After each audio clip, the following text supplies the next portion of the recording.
Como de costume, atualizações.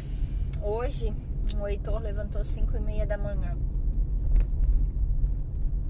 Eu falo mais do Heitor, porque ele é menor. E ele tem o TDAH impulsivo, hiperativo e desatento. O Pedro, ele tem autismo, mas só que como é leve, sim, às vezes ele é persistente, ele incomoda, mas são coisas assim que a gente consegue conversar, controlar, não são situações críticas, sabe? O Heitor é situação crítica, a impulsividade dele faz ele bater, faz ele jogar coisas na nossa cara, assim, o impulso, né? Sem pensar. Só que isso é muito ruim. É muito difícil. Porque tu tem que ter uma reação da atitude dele e tem que ter uma consequência de uma coisa errada que ele fez. Mas como que tu vai fazer isso? Hoje ele jogou, eu tava tentando conversar com ele o porquê que o Pedro não empresta as coisas pra ele, que ele quebra os brinquedos. Então o Pedro tem medo de emprestar porque sabe que ele vai quebrar, que ele já quebrou muitas vezes. Então eu disse assim, vamos pensar numa solução. A solução é você não quebrar mais. Se você não quebrar, o Pedro vai emprestar. Só que eu ficava falando e ele, se o Pedro não emprestar, eu também não vou emprestar pra ele. E ele só ficava numa coisa vingativa. Se não isso, se não isso. Eu disse, não é assim não, meu amor. É assim, assim, a solução é essa. Tentando explicar, tentando conversar. E nisso ele se irritou e jogou um negócio assim na minha cara, sabe? Pô, jogou na minha cara. Que é isso? Daí eu joguei no lixo o negócio. Tipo uma consequência, né? Daí ele, sua burra! Eu disse assim, não, faz isso, não faz isso, me respeita, eu não aceito. Cala a boca! Ele tem 4 anos. Daí nisso ele pegou o negócio do lixo, eu disse, não, tu não vai pegar. Daí eu tirei dele, só que ele fazendo força, eu fazendo força pra arrancar dele, né, a coisa, ele caiu no chão. Daí a gente fica nervoso também, a gente fica irritado e isso só piora as coisas. Então o que eu fiz? Eu entrei na área de serviço e disse assim, eu não aceito isso, eu tô irritada, eu quero ficar sozinha. E fechei a porta. Daí nisso, ele não queria, né? Ele não queria que eu me trancasse. Mas daí eu fechei a porta e eu fiquei ali trancada. E ele ficou do lado de fora, com o pai, com o irmão.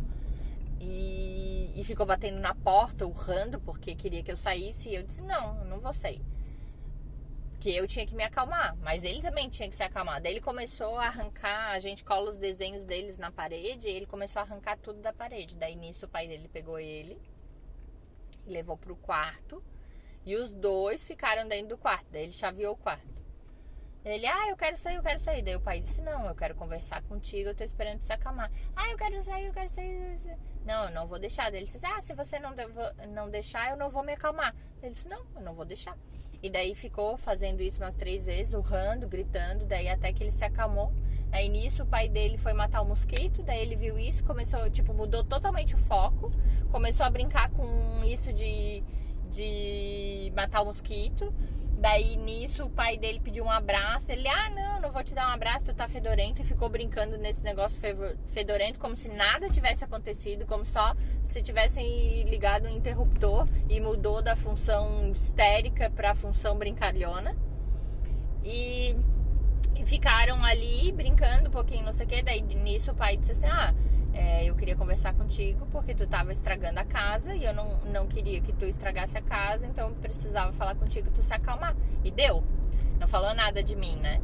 Daí depois ele desceu e veio por conta própria e falou, mãe, tu me desculpa por todas as coisas que eu fiz errado. Daí eu disse pra ele, tu jogou um negócio na minha cara, tu me chamou de burra, tu me mandou calar a boca. Eu disse assim, eu não aceito isso, tu me respeita e eu tô muito chateada com você, muito chateada mesmo.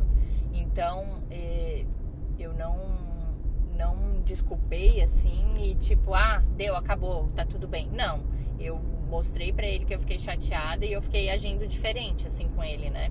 Não querida, não amorosa, mais fria, mais distante, com uma cara séria, pra ele tentar perceber a consequência do ato dele.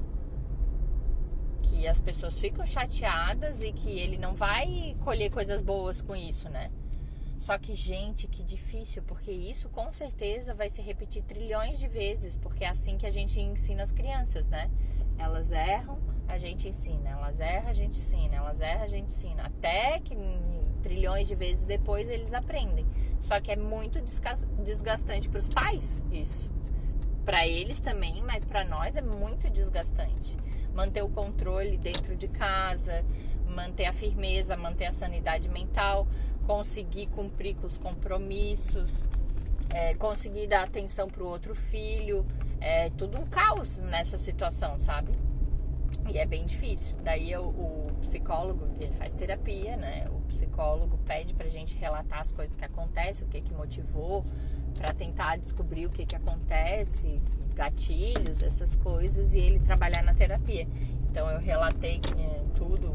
Eu escrevo num grupo do WhatsApp que só eu participo, para deixar mensagens salvas, para poder mandar pro psicólogo depois organizadinho e ele poder contribuir de alguma forma com essas informações na terapia, né?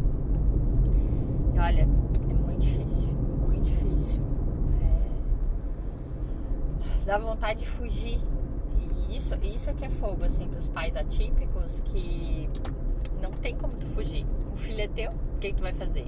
Eu sei que tem muita gente que fala, por exemplo, que o marido vai embora, né, o pai, e deixa a mãe sozinha, e a mãe aguenta ali, firme e tal.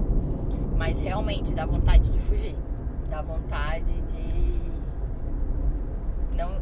não estar ali passando por isso. Mas é teu filho, o que tu vai fazer? Ele também é uma vítima, né, dessa situação. E ainda bem que tem outra pessoa para ajudar, no caso meu marido, o pai dele, que quando um explode tem o outro de step, assim, porque é muito desgastante, muito. Mas eu ainda, assim, ele não foi diagnosticado com TOD porque ele tem 4 anos. E para fazer isso, o ideal é de 6 para frente. Então a neuropediatra e a neuropsicóloga não colocaram TOD nas avaliações, né? Mas o psicólogo já me deu uma escala para eu preencher e já ficou bem evidente que ele tem praticamente todos os comportamentos de TOD. E ele direciona a terapia para isso também, para ajudar nesses comportamentos, né, inadequados que eles falam. A gente fala coisa errada pro Heitor, mas tem que ser comportamentos inadequados, para não ficar taxativo também que ele só faz coisa errada. Mas sim, pra mim não precisa que ninguém diga que ele tem.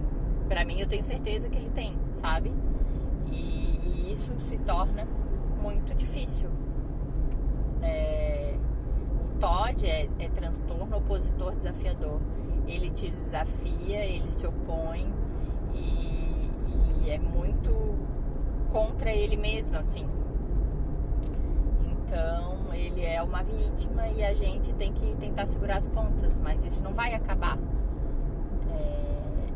Talvez quando ele for maior, mais consciente, melhore, ou também usando medicação. Mas como eu não quis a medicação, que eu acho que ele é muito pequeno e que eu acho que com as terapias a gente pode melhorar, eu não posso dizer ainda, né, que tipo a medicação ajuda ou não, que a gente não testou. Mas se for preciso no futuro, até para o bem-estar dele, na verdade, né, que é o que me importa, porque eu acho ele muito novinho para ficar me dando medicação, enfim. Mas se a gente não tá muito prejuízo para ele, aí sim, vamos optar por uma medicação.